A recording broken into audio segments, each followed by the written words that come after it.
नहमदुहु व नसल्ली अला रसूलिहिल करीम अम्मा बाद बिस्मिल्लाहिर्रहमानिर्रहीम।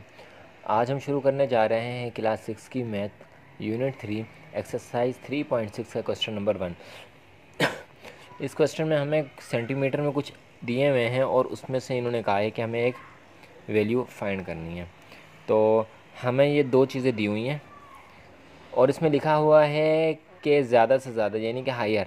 तो जब हायर का लफ्ज़ जब भी हमारे पास आ जाए तो हम HCF निकालते हैं और HCF जो हम निकालेंगे वो हम निकालेंगे लॉन्ग डिवीज़न मेथड से, जो आपने पहले पीछे पढ़ा भी है। तो चलिए इस सवाल को स्टार्ट करते हैं और देखते हैं। आपको पता है लॉन्ग डिवीज़न मेथड निकालने के लिए हमारे पास जो बड़ी वैल्यू है वो ब्रेक अंदर आती है और छोटी वैल्यू जो है वो बाहर आती है।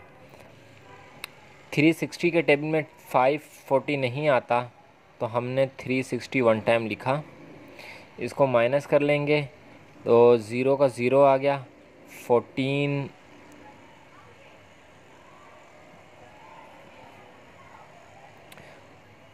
में से अगर हम 6 निकालते हैं तो हमारे पास आता है 8। और यहाँ 4 था, यहाँ पे अब 4 हो गया, 4 में से निकाला तो हमारे पास बन गया 180। अब 180 जो है हमारे पास छोटी वैल्यू हो गई और 360 हमारे पास बड़ी वैल्यू हो गई। तो अब हम क्या करेंगे, अब हम 180 को बाहर लिखेंगे और 360 हमारी अंदर जाएगी। तो जब हमने 180 का टेबल दो बार पढ़ते हैं तो हमारे पास आता है 360। तो 180 का टेबल जब हमने 2 टाइम पढ़ा तो हमारे पास क्या आया,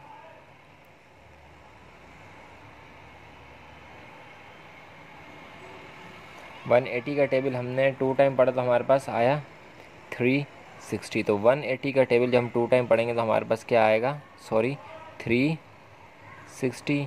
और यही जो है हमारा 180 जो है हमारा होगा क्या, आंसर।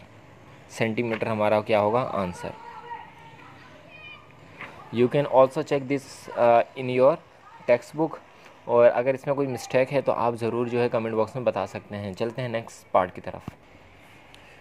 नेक्स्ट पार्ट में हमें ये कह रहे हैं कि find the greatest number which divides 232 and 305 leaving 7 and 5 respectively as remainder. यानी कि 5 और 7 को छोड़कर हमें जो है 232 और 305 को डिवाइड करना है। तो स्टार्ट करने से पहले सबसे पहले स्टार्टिंग में जो ही हम इनको 332 में रिस्पेक्टिवली का मतलब होता है कि तरतीब से, यानी कि अगर पहले 232 आया है तो उसके साथ 7 को माइनस कर दें और दूसरे नंबर पे 305 आया तो उसके साथ 5 को माइनस कर दें। तो ये हो गया 0, ये हो गया 0, ये हो गया हमारे पास 300। और इसी तरह 12 में से जब हमने 7 निकाले हमारे पास बचा 5 और ये 2 ऐसे ही आ गया और ये 2 भी ऐसे ही आ गया। तो ये बन गया हमारे पास 225। अब 225 हमारे पास बड़ी वैल्यू है और 225 हमारे पास छोटी वैल्यू है, 300 हमारे पास बड़ी वैल्यू है। तो अब हम क्या करेंगे, इनका टेबल पढ़ेंगे। तो जब हमने 225 का टेबल 1 टाइम पढ़ा तो हमारे पास आया 225। 300 में से 225 निकाले तो हमारे पास बचा 75 का अब छोटा है और 225 बड़ा हो गया। तो अब हम क्या करेंगे, 75 का टेबल हम पढ़ेंगे कि हमारे पास 225 आ जाए। तो 75 का टेबल जब हम 3 टाइम पढ़ते हैं तो 3 5 ज़ा 15 और 3 7 ज़ा 21 और 22, तो हमारे पास 225 आता है। तो यानी कि हमने 3 टाइम पढ़ा तो हमारे पास आ गया 225। इसने पूरा सॉल्व कर दिया तो 75 जो है हमारा हो जाएगा आंसर। चलते हैं क्वेश्चन के नेक्स्ट पार्ट की तरफ। हम आते हैं अपने पार्ट 3 की तरफ, जो कि मैंने पहले से सॉल्व कर दिया क्योंकि ये ऊपर वाले सवाल की तरह का था। ऊपर वाले सवाल में रिमेन करना था 3 और 5 रिस्पेक्टिवली, लेकिन इसमें हमने रिमेन करना था सिर्फ 5 और तो जब हमारे पास 245 की वैल्यू थी और 1029 की वैल्यू थी, तो दोनों में ही हमें 5 को माइनस करना था। तो जब हमने इसमें 5 को माइनस किया हमारे पास 240 आया, जब इसमें माइनस किया तो 1024 आया। तो 240 को हमने बाहर लिखा क्योंकि छोटी वैल्यू थी, और 1024 को अंदर रखा क्योंकि ये बड़ी वैल्यू थी। फिर जब हमने 240 का टेबल 4 टाइम पढ़ा तो हमारे पास 960 आया। 960 जब हमने 1024 से माइनस किया 960 को, तो हमारे पास 64 रिमेनिंग हुआ। तो रिमेनिंग वैल्यू हमारी छोटी थी और 240 बड़ी थी, तो हमने अंदर लिख दी और रिमेनिंग बाहर लिख दी। इसके बाद जब हमने इसका टेबल 3 टाइम पढ़ा तो हमारे पास 192 आया। इसके बाद जब हमने इसको माइनस किया तो 48 आया। 48 जो है छोटी वैल्यू होगी, 64 बड़ी होगी, तो अंदर आ गई। फिर इसका हमने 1 टाइम पढ़ा तो 48 आया। फिर 48 और इसमें से क्या बचा हमारे पास 16 बचा। इसमें हमारा क्या बचा 16 छोटी वैल्यू होगी और 48 बड़ी होगी। तो 16 का टेबल जब हमने 3 टाइम पढ़ा तो हमारे पास 16 इसका आंसर आ गया। अब सवाल क्या था? सवाल हमारे पास ये था कि आपको फाइंड करना है जिसमें हमारे पास रिमेनिंग 5 हो। रिमेनिंग 5 को आपने हम क्या करना है, सॉल्व करना है। तो सॉल्व करने के हमने जब इसको सॉल्व किया तो हमारे पास जो है ये 16 हमारा जो है आंसर आ गया। चलते हैं नेक्स्ट पार्ट की तरफ। ये हमारे पास पार्ट नंबर 4 है। पार्ट नंबर 4 में ये हमें कह रहा है कि हमारे पास 2 टैंकर है, एक की कैपेसिटी जो है 570 है और दूसरे की 600 लीटर है। तो कोई ऐसा आप मैक्सिमम कैपेसिटी फाइंड करें जो पेट्रोल को मेजर कर सके। तो अब हमने मैक्सिमम इन्होंने कहा है, तो जाहिर सी बात है हम क्या करेंगे, इसमें लॉन्ग डिवीजन मेथड से डिवाइड करेंगे। तो लॉन्ग डिवीजन मेथड से डिवाइड करने का तरीका आपको मालूम है। 600 बड़ी वैल्यू है तो अंदर आएगी और 570 जो है छोटी है तो बाहर आएगी। 1 टाइम पढ़ेंगे तो 570 हमारे पास 30 रिमेन बचा। 30 छोटी वैल्यू है और 570 बड़ी वैल्यू है, तो ये अंदर आ जाएगी। और जब 30 का टेबल हम 19 टाइम पढ़ेंगे तो हमारे पास क्या आएगा 570। कैसे करके देखते हैं 9 0 से 0, 9 3 ज़ा 27, 1 0 से 0 और 1 3 ज़ा 3, तो 0 7 और 5, तो हमारे पास क्या आ गया 570 आ गया। तो 30 लीटर हमारे पास क्या है, वो कैपेसिटी है। And this is our answer. मिलते हैं आपसे नेक्स्ट पार्ट में। जल्दी चलते हैं नेक्स्ट पार्ट की तरफ। ये है हमारा पार्ट 5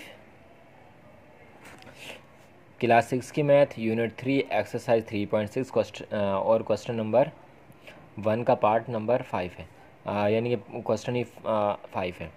तो इसमें हमें कहा है कि the length breadth and high, लंबाई चौड़ाई और गहराई एक कमरा है उसकी 8 मीटर 6 मीटर और 4 मीटर रिस्पेक्टिवली।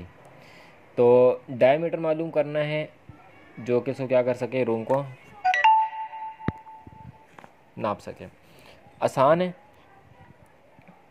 इसमें भी हम लॉन्ग डिवीजन मेथड ही करेंगे जिस तरह से हमने पिछले सवाल में लॉन्ग डिवीजन मेथड किया था। करने का तरीका क्या होगा, जो सबसे छोटी वैल्यू है उसे हम बाहर लिखेंगे और जो उससे बड़ी वैल्यू है जो कि हमारे पास 6 है तो हम उसे अंदर लिखेंगे। 4 1 ज़ा 4, 2 बचा। अब 2 छोटा हो गया और 4 बड़ा हो गया, तो 2 1 ज़ा और 2 2 ज़ा 4, तो हमारे पास इसका आंसर 2 आया। अब भी हमारे पास रिमेनिंग 2 है, अब भी हमारे पास रिमेनिंग क्या है 2 है। तो हम क्या करेंगे,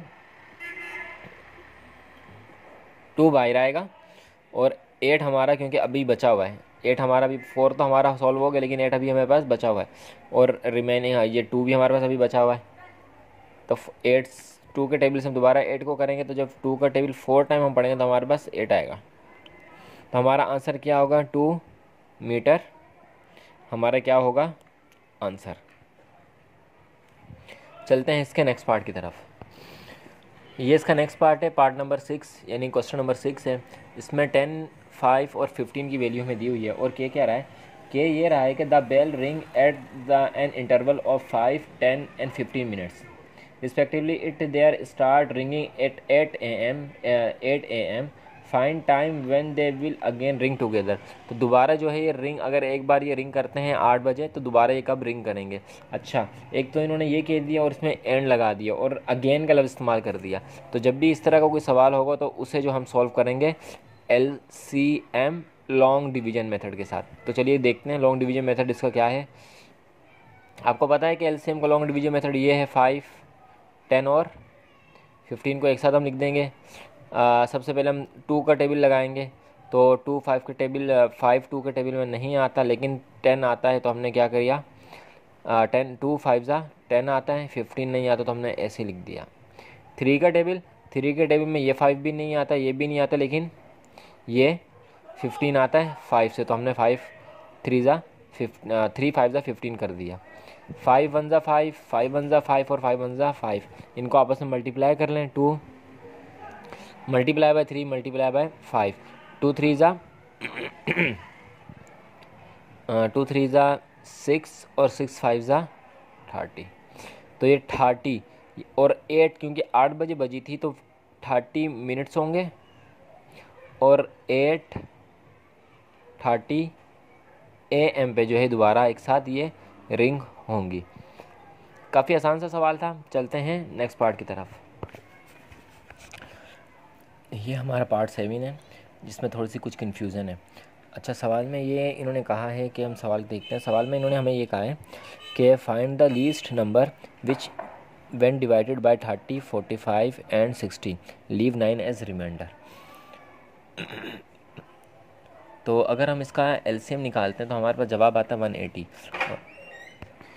तो इसका जवाब आता है 180, और किताब में लिखा है कि रिमाइंडर 9, और अगर रिमाइंडर 9 हम इसमें से माइनस कर देते हैं तो उस सूरत में जो हमारा जवाब बनेगा वो हमारा जवाब बनेगा 4284। और अगर इसको डिवाइड करते हैं 9 से तो हमारा जवाब आपको मैं बताता हूँ निकाल के।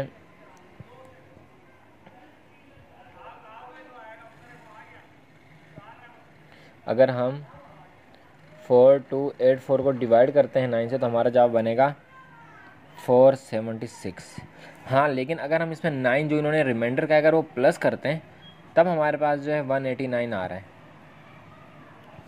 अब या तो उसका सही जवाब ये है या फिर सही जवाब उसका ये है, अगर रिमाइंडर करते हैं तो। और हो सकता है कि उन्होंने गलती से जो है रिमाइंडर लिख दिया हो, या हो सकता है कि गलती से उन्होंने कुछ और कर दिया हो। बहरहाल जब बुक अपडेट होगी फिर जो है इस बारे में कुछ मालूम हो सकेगा। तो आप ये सवाल देख लें और इस तरह जो इसको ये सॉल्व आप कर लें। बाकी डिटेल आपको मैंने बता दी है।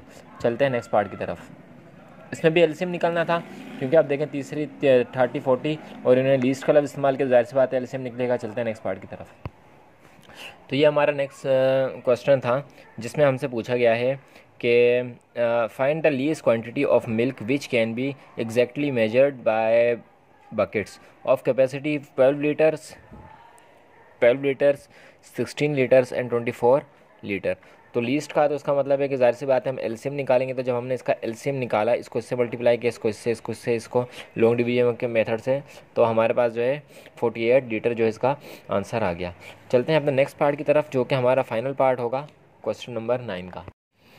ये हमारा लास्ट क्वेश्चन है, जिसमें हमें इन्होंने 3 वैल्यूज़ दी हैं और इससे हमने सॉल्व करना है।